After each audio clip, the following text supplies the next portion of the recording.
Hey, thanks for joining. This live today is handling sweets for kids so you don't create a sweet tooth. And there are 700 people in this group now, so I thank you for being here. And a couple days ago, I'd posted a comment in the group asking for questions you guys had when it came to feeding your family. So thank you for your responses. I'll definitely be covering those within the next couple of weeks.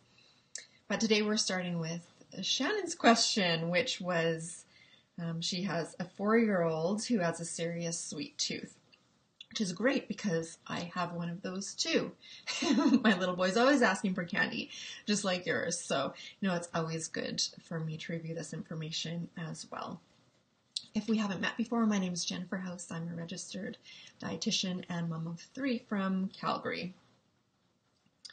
And this training is for you today if you are also worried that, either your child eats too much sugar or they seem to crave sugar, they get tantrums when they don't have it, or you think maybe they have an unhealthy relationship with those sweets. For example, if, they're at a birthday party and they just kind of binge on the cake and eat lots and lots of sweets. This is also important for those of us who ourselves maybe don't have the healthiest relationship with food, so we turn to sweets or emotional eating that way, and we want something different for our kids. And I know it can be tricky because our kids seem to have candy thrown at them every day, all the time, right? They go get their hair cut, they get a lollipop. It seems like every occasion in school, including like most recently St. Patrick's Day, has been turned into an excuse just to have sweets all day and come home with a bag of candy. My son, youngest, has discovered that gas stations are full of candy, and unfortunately we have to get gas fairly often. So, it's just all over the place. So we need to figure out how to handle that, because we want to essentially raise a child who has a healthy relationship with these sweets, which means as they grow up and into adulthood, they're able to enjoy them without guilt and without shame, but also be in tune enough with their, appetite and their intuitive eating so that they can stop when they're full and not run to sweets or candies for, emotional reasons too, or to make them feel better. So I'm going to try sharing my screen here with you. Yes, so the first thing I want to look at, Ellen Satter. So I think you guys can see this. She talks about using forbidden foods and defines those as foods that are high in fat, sugar, relatively low in nutrients like sweets, chips, and soda. So Ellen Satter is the creator of the Division of Responsibility in Feeding, which is what I teach when raising kids around food. And so she describes some of our goals, which is we don't want to restrict forbidden food. Like, we can keep these foods away from our child when they're little, but of course not when they're older. They have more opportunities on their own and in school and at parties to access these foods. And the idea or the goal is to allow your child to feel relaxed and be matter of fact around all kinds of foods. Then, even when you aren't around to supervise, she'll eat moderately of high-calorie, low-nutrient foods, just the same as she deals with other foods. And research shows that children whose forbidden food intake is restricted eat more of them when they get the chance and are fatter than they might otherwise be. So they aren't great at regulating their appetite around these foods. So those are some of our goals when we're looking at dealing with kids and sweets and these forbidden foods. And there were a couple questions around this that we had in the group too. The first was from, sorry, I don't know how to say her name, Faraya Farah, had asked when is an appropriate age to introduce sugar and how much. And she said, feel free to say, never and none. And I certainly would not say that, because that doesn't serve our ultimate goal of helping kids learn how to manage the sweets. So here are the official recommendations, just so you guys have some idea. The World Health Organization recommends that we limit 10% of our daily calories from added sugar. So this doesn't include the natural sugar found in fruit, lactose found in milk, or any of the sugar naturally found in food, just added sugar. And the World Health Organization suggests even below 5% of calories is even better. So 5% of calories is what I've used to calculate some of these examples. Lots of people do choose to keep sugar away from babies under 1, which is certainly reasonable. Gets a little more difficult, I'd say, over the age of 1, especially if you're practicing baby-led weaning. Right, if you're at a birthday party and your 18-month-old sees you getting cake, I think it's kind of cruel not to give them a little bit of a taste too, right? They want what we're eating. But as an idea of how much they should be getting to stay under this 5%. So, you say you have a 9 to 12-month-old, they're eating about 300 calories per day, which of course varies, but they're still getting most of their nutrition from milk. Less than 5% of this would be about 1 teaspoon of sugar or 4 grams maximum added sugar per day. So this might be, like a yogurt that's sweetened with either added sugar or fruit concentrates are also considered added sugar, for example. For babies consuming 900 calories, so you have 1 to 2-year-old, they should limit it to about 3 teaspoons for 12 grams of added sugar per day. And a teaspoon would be like one of these sugar cubes. So 3 teaspoons, 3 sugar cubes max per day of added sugar. And just for reference, adults, say woman on a 2,000 calorie diet, would want to limit to about 25 grams of sugar or 6 teaspoons per day. So what does this look like? Well, I grabbed 2 yogurt containers. This one is an unsweetened, just plain yogurt, and it does naturally contain some lactose, so milk sugar, which is not considered added sugar, so about 5 grams per serving. And then this one, unfortunately, it's not broken down into natural or added sugars on our label, so it contains about 16 grams of sugar total per serving. So if we subtract about 5 grams of natural, so about 11 grams of added sugar. So that would be, the 12-gram max. Half a cup of this would meet your 1 to 2-year-old's maximum recommended intake of added sugar per day. The trouble, especially for adults, is when we go into soda pop, that really, the sugars really add up. For example, this one contains 41 grams of sugar. So, like quite a bit over your daily recommended intake if you stay under the 5%. But that's all a little bit of an offside, just to give you guys some reference. This is not something that I need you to strictly follow. Of course, some days are going to be more, some days are going to be less, depending on what you are doing that day.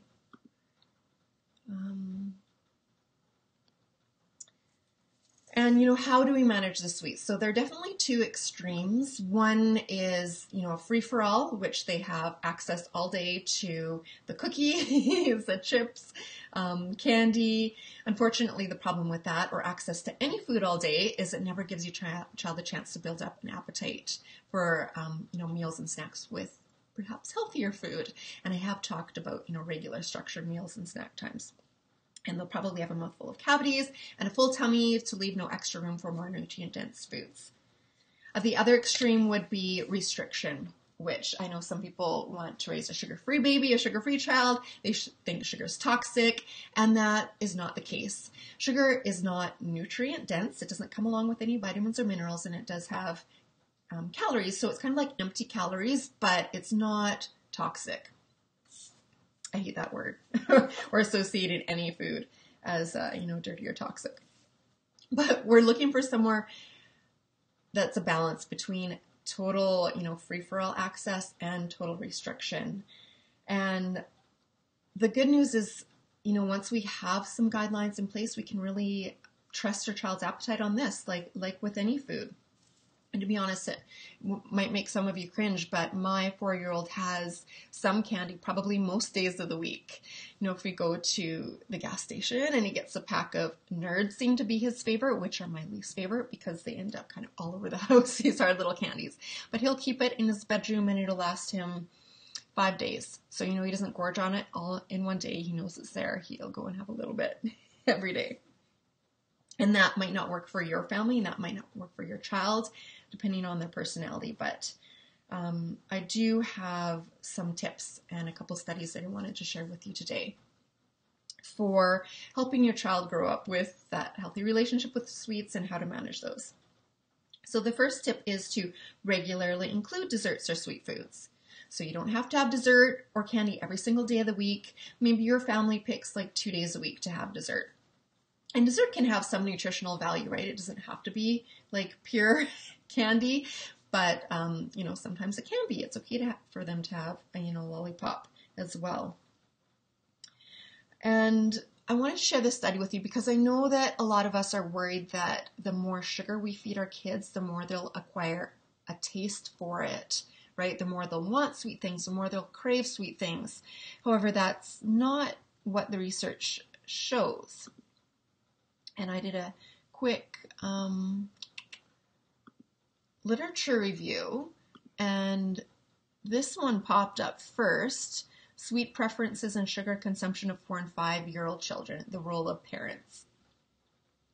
So essentially what these guys did, and this is just an abstract of one study, but what they found was they gave kids, 4 and 5-year-olds, access to orangeade, so a sweetened drink.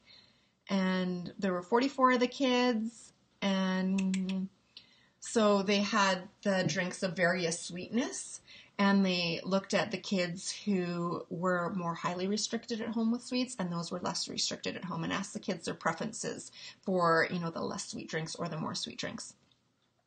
So 55% of the children who were highly restricted with sweets at home showed a preference for the highest concentration, so the most sugary orangeade or drink.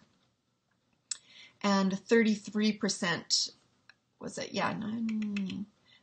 33% preferred the beverage with the highest concentration of sugar in the group that was less restricted at home. So actually the group that was more highly restricted preferred the sweetest drink. So it's kind of counter, to what a lot of us believe. But I don't think that has to be a huge fear of yours. I'll come back here. Another thing I like to talk about is dinner. Often parents use dessert as a bribe, right? So if you eat your dinner, you can have dessert. And the problem with that is it ends up putting dessert up on the pedestal and telling your child that the dinner is this yucky, less desirable thing that they have to force down before they get this more desirable dessert that's up here. So you can see how that would work to get your child to crave those sweets, because again, it's more of a forbidden food. And anytime things are forbidden, even for adults when we're on a diet, what tends to happen is that's the thing we crave and that's the thing we binge on. When you do offer a dessert, one thing that you can try, and Ellen Satter suggests this as well, is to serve it with the meal. So you have your meal. If you're having cookies for dessert, you put a cookie on your child's plate. And once this becomes normal for them, they'll kind of go back and forth between the cookie and between the meal. The key here, though, is they can only have one cookie, for example, where normally they get to choose how much of the foods to have from everything on the meal. They just get one portion of the dessert. So they can't eat their cookie right away and say, I'd like another cookie, I'd like another cookie, I'd like another cookie. And that, I've struggled with that a little bit because it seems kind of counter to the division of responsibility message, where kids are allowed to choose how much they want to eat. But one way to kind of balance this is at certain snacks during the day. So maybe you pick, once or twice during the week, you offer your child an unlimited portion of the sweets, and they get to choose how much they want. So you can have a plate of cookies there for snack one afternoon, along with, milk or fruit or something else that they can choose to eat to balance it a bit if they want. And then they can eat as many cookies as they want. That way it's not forbidden. It's not restricted. It's not something they crave. It just becomes a normal food like anything else. And if your child's not used to this, maybe they will gorge. Maybe they will throw up. I know that's a main concern of parents, like they're going to eat themselves sick. But sometimes lessons are the best or most effective learned the hard way, right? So then that can teach them a lesson, like, okay, if I eat too much, it doesn't make me feel good and I get sick. And then as they become more readily available and less restricted, then they'll learn to moderate themselves better. And then the last thing I quickly want to mention is don't console with food. It's very common for us to, if the kid's having a tantrum, give them a candy. If they had a hard day at school, stop for ice cream. which certainly does work, but it's just training your child to seek food for comfort, which doesn't support, growing up with avoiding emotional eating. So those are some tips on kind of disempowering dessert. That's our goal, is just we don't want it to have any of that power.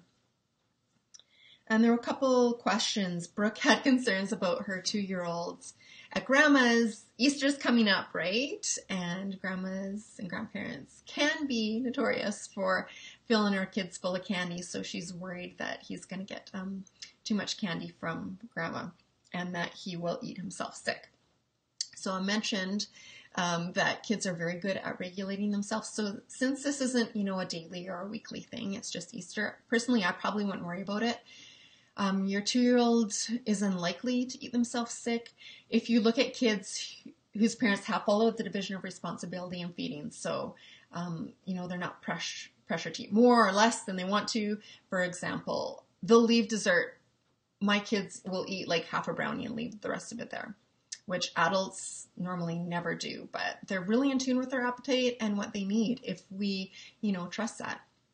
So that's up to you. Maybe you want to break off a piece of the chocolate bunny and give it to him, a couple times with meals or snacks during the week. If you feel better about that, you can do that. Personally, I wouldn't worry about it during Easter, and I'd probably let him have, the bunny that day or how much you wanted to, and it'll probably be less than you think. So I look forward to hearing how that goes for you or what you decide. So feel free to update us. So for those of you who have issues with this, maybe your kids like sweets and carbs, but they won't touch veggies, they won't touch meat, I wanted to let you know quickly that my End Picky Eating Group coaching program is opening soon. So I'm going to be starting that again in the beginning of May. So if you want more information about that, if you have daily battles, struggle to get enough food into your kids, or you're worried they're not getting the nutrition they need, just type a little heart in the comments and I will reach out to you via private message. Or you can always message me anytime too if you don't feel like writing a heart in the comments.